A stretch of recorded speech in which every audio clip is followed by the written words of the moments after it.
Hi, everybody. It's Mike from Here the Watchmen, and we are here today to talk about some serious business, and that is the Houston relief effort. You know what, folks? It is chaos down there. I've been on the phone with folks today. There's just some incredible stuff happening down there, and so many people need help. And we're going to give you, with Coach Dave from Past the Salt Ministries and the Salt and Light Brigade, we're going to give you a way to help out. But I want to start out by saying Stuart Rhodes, the founder of the Oath Keepers, has been in touch with us today, and the Oath Keepers are in deep trouble. They're there right now trying to facilitate rescue missions. We were able to get them 16,000 individual servings of food from American Survival Wholesale that they can pass out to the people in need. But right now, the rescuers are out of food.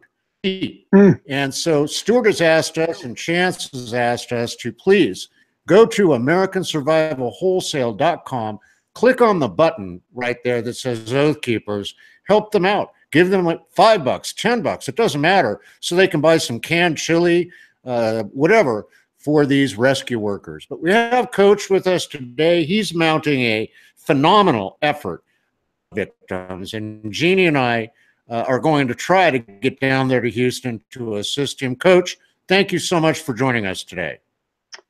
Thanks, Mike. I got a great team. It's always, if you got a good team, the coach looks good. You know, we got some good stuff that's going on. And I also spoke to a couple guys down there. It is very chaotic, and the rescue workers, as you can imagine, are running out of gas. They're running out of food. They're not getting much sleep. It's just so overwhelming. And I don't, you know, Mike, I don't know when this hurricane hit, but it's what, 6 days, 7 days? Some of those people haven't been rescued 6 or 7 days, you know? So things are certainly getting very dire down there. We're faced with a two-pronged problem. We've done this, Mike, not to this magnitude, but I've worked at disasters going back to Katrina, which was 12 years ago yesterday, by the way. That was our first foray. We didn't even know what we were doing. We just went down. We heard the roar, and we ran down to help. I've learned a lot since then, and one of the things that's important to understand is the crisis that we're in right now. And you know, the guys down on the ground are doing the best they can to handle it. And then there's a crisis that follows about 2 weeks later, when everybody realizes this is my life. Are you kidding me? I lost everything. This is my life. So we're trying to organize again, the two-pronged process. We're helping a little bit right down there right now. But I got my eyes out 2 weeks, 3 weeks actually. September 21st is the day that we're going to try to put boots on the ground after the people get home and realize that their life has basically been turned upside down. So, as I said, these things we've never seen like this, Mike. I saw Katrina. They say this is probably 4 or 5 times as big as Katrina. The overwhelming, think of the numbers of cars that were lost, computers that were lost, refrigerators that were lost. I mean, come on, man. Cell phones that were lost.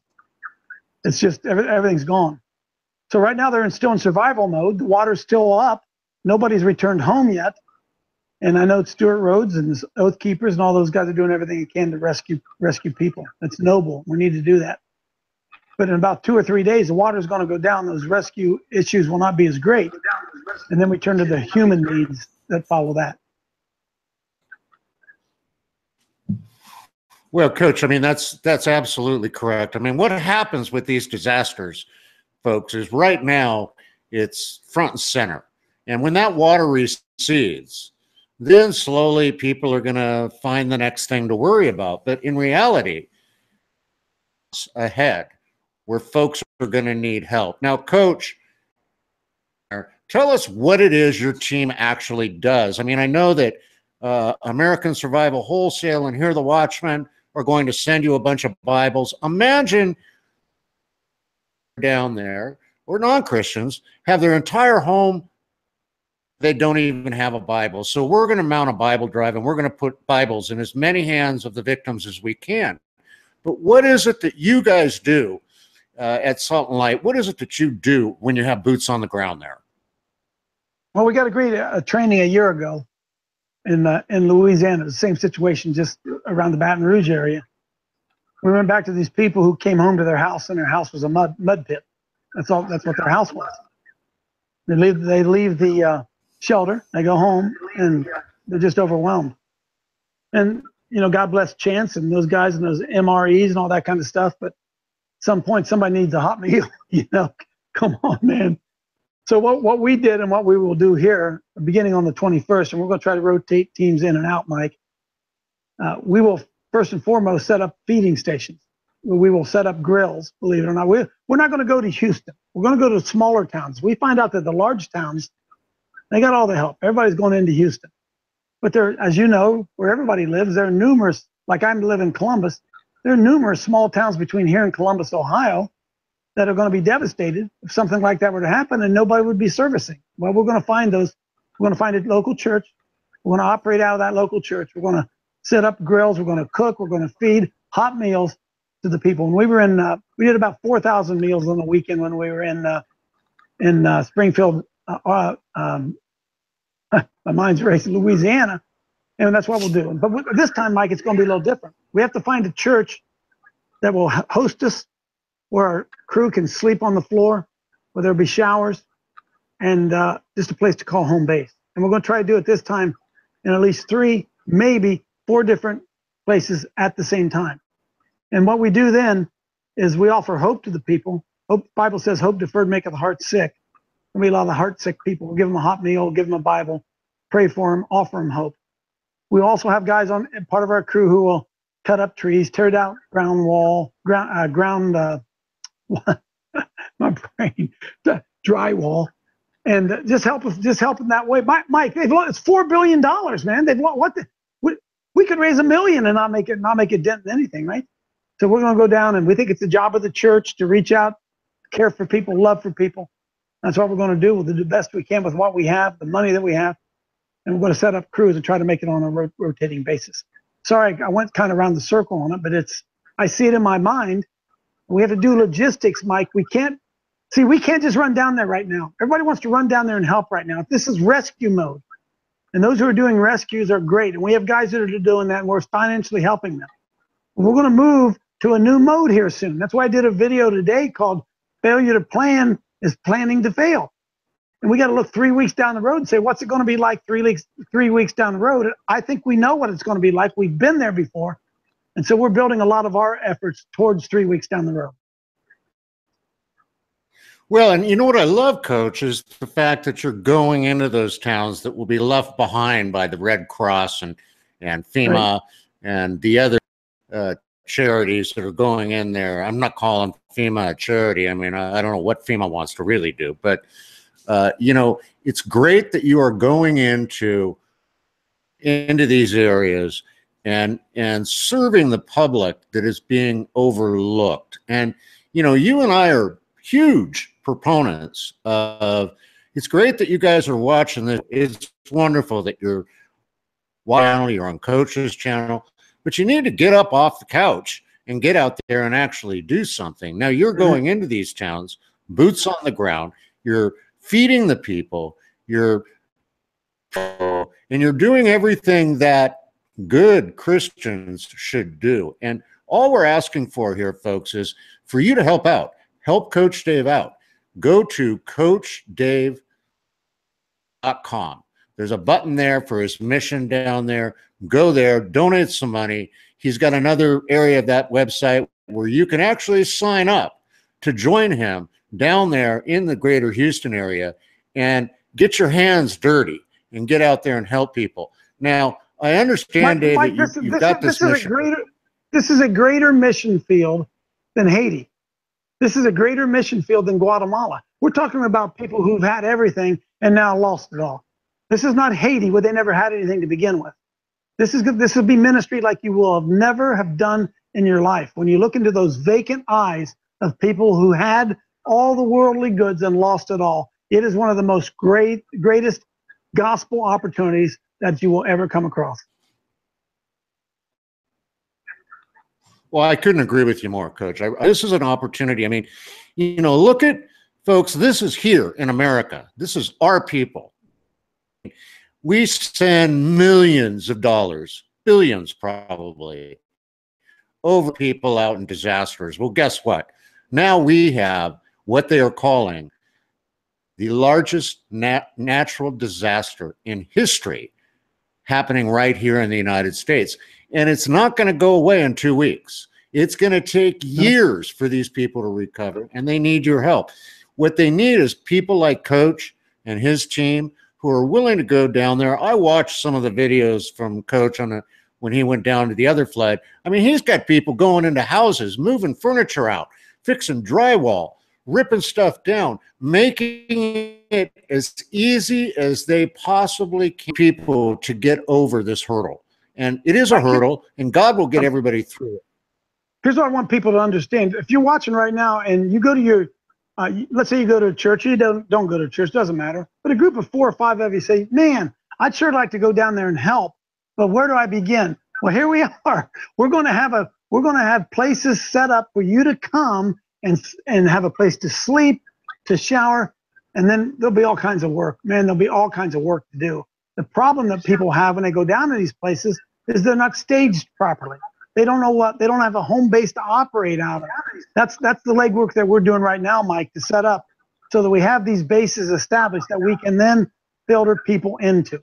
We're going to buy supplies. A guy's got a big warehouse down there. We're going to fill a warehouse with supplies that then trucks can come and pick up supplies from our warehouse and then take it and distribute it out in these small towns that they're not getting it from anywhere, Mike. FEMA's not there. I mean, I'm not blaming FEMA. I'm not blaming the Red Cross. Where would you go? I mean, where do you go? So they go where the most people are, and that's into the large cities. And we know that there's cities of 20,000, 30,000 everywhere that probably won't have anybody helping them out much. And that's where we want to go.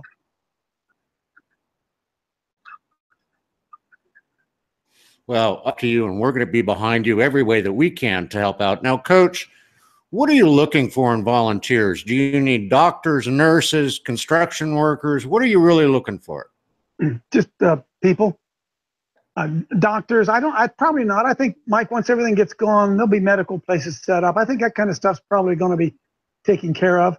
We need people who just say, listen, I don't even know what I can do, but I'll do something.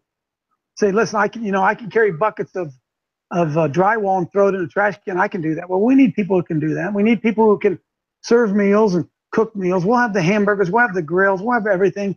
We had a line of women last time who did all the cooking and distributed all the meals. People drove up in their cars and got the meals. We had people that would then lean into the car and pray with people and offer them hope and give them a meal and give them a Bible. And Mike, we're in the hope building business now, right?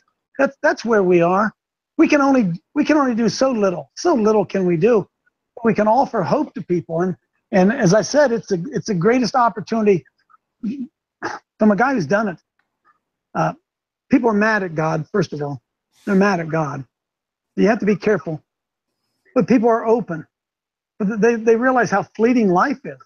They realize we'll hear stories from people they'll tell their own horror story about how they almost died and they stayed alive and they don't even know how they made it out, but we'll hear all kinds of stories like that. And so they're open to the gospel. And we don't come and slam them with the gospel. We just offer them the love and we pray with them and let that door open. And then Mike, try to connect them with a local church. That after this thing's all over, this local church now becomes kind of the center of the community for a while where people can go and receive. And we know this model works. And we're working really hard right now to get all those things in place in about 3 different places. Ray Gano's helping us. Lucinda Bailey's helping us. Dale Socha's helping us. You said Chance is helping us. So we're setting this stuff up. Our Salt and Light Brigade's actively working on these arrangements even as we speak. But Mike, we need money, okay? There's no easy way to say it. We need money. And, if you send it to us, we promise you this. We'll spend every bit of it, and we'll spend every bit of it on this hurricane relief. Well, and Coach, that's something that we need to talk about here. I mean, what's amazing about Coach's effort, it's the same as here at the Watchmen. There's no overhead, salaries, there's none of that stuff. Everything that you donate, less probably a processing fee that the big banks charge us to use their credit cards. goes directly to the people that you want to help. And so what I really hear you saying today, Coach, is what you're looking for is people who have love in their heart, who want to go down there and they want to spread that love. Hopefully they have the love of Jesus in their heart. They want to spread the word, and they want to minister to people in these incredibly trying times that they've had. For any of you out there who have never lost anything like this, believe me, I lost everything, and there's nothing like it. You're sitting there, everything that you have is gone, and what do you do? How do you rebuild? Well, that's what Coach is doing. He's going down there and he's telling people how they can rebuild. He's helping them rebuild. So, you know, hope. Sure, Coach. I mean, you know, I actually hate going on the air and asking people for money. I would like to, if I could win the Mega Millions, I don't even play it, but if I did and won it, we do all the Hear the Watchman conferences for free, but we can't. We need you to assist us in spreading the word of the Lord and getting out there and doing the Lord's work. Because what Coach is doing the Lord's work. He's out there with his team, and believe me, when he talks about having an organizational plan and a way to make this work, he has a retired colonel working with him who lays out his game plan when he goes in there. So it's going to work and it's going to click away. And I need you people listening to this today to go to coachlive.com and make a little donation there. Do what you can. Donate $1,000. Everything helps. So get on there, help it out. It's like this. I make a joke that when I go into McDonald's, I don't go to McDonald's much, but if there, wherever I go, and I'm up and I'm paying my bill, post office, ran the post office today, did some mailing. The post office, I said, you know what? Every time I come here, you ask for money. Just like church. And they look at me kind of funny and they don't know what to say. But Mike, isn't that the truth? Can you think of any place that you go that doesn't require money? Come on, man. So it's not whether or not we need the money. It's whether or not that you have it in your heart to give it up for people that you'll never know, you'll never meet, you'll never know. But we pray that you have that heart to be able to help. I'll tell you what. Try going to the grocery store, and when you go through the checkout stand with your loaf of bread, and they tell you it's $1.29 or whatever it is, try telling them, why are you charging me for this? This should be free. Yeah. Life just like doesn't church. work. Every time you come here, you want money. Man. Every time you want money.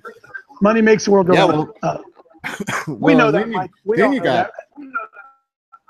We know that. But then you've got a mega church down in the Houston area that was a little slow to open their doors to help people.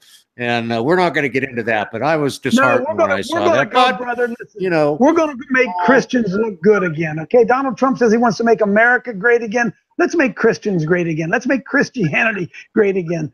We all got a black eye. There's a lot of stuff being said about us. I'm as strong a warrior as it comes to one of those social issues. But brother, now's the time to go minister to the hearts of people. You will reach them with the gospel through their bellies. Don't ever forget that. Amen, Coach. Well, listen, I want to thank you for joining us today. Folks, really, again, it's Coach Live. Go there, help him out. Sign up to go boots on the ground, get down there, get your hands dirty. I will attest my life when I have given freely of myself in service of the Lord, the rewards, physical rewards, but the rewards in my heart and my soul, overwhelming. It just re-energizes you and gets you ready for the battle that's ahead. Amen. And Coach, we're looking forward to having you at the Hear the Watchman Conference in Dallas, Texas, March 22nd through 24, 2018. And the title of that conference is Hear the Watchman Dallas, where iron sharpens iron. So we're looking forward to that. And as always, always, Coach, God bless you for everything you do. Thanks, Mike. Thanks for partnering with us in this whole event, man. My pleasure. It's our honor to serve Jesus right alongside with men like you. So folks, listen, get busy, go to CoachDaveLive.com. And until the next time I see you here on the Watchman's Report, remember, stay informed. God's got this. So kick back, enjoy the ride, and do some good for him. God bless each and every one of you. We'll see you next time on the Watchman's Report.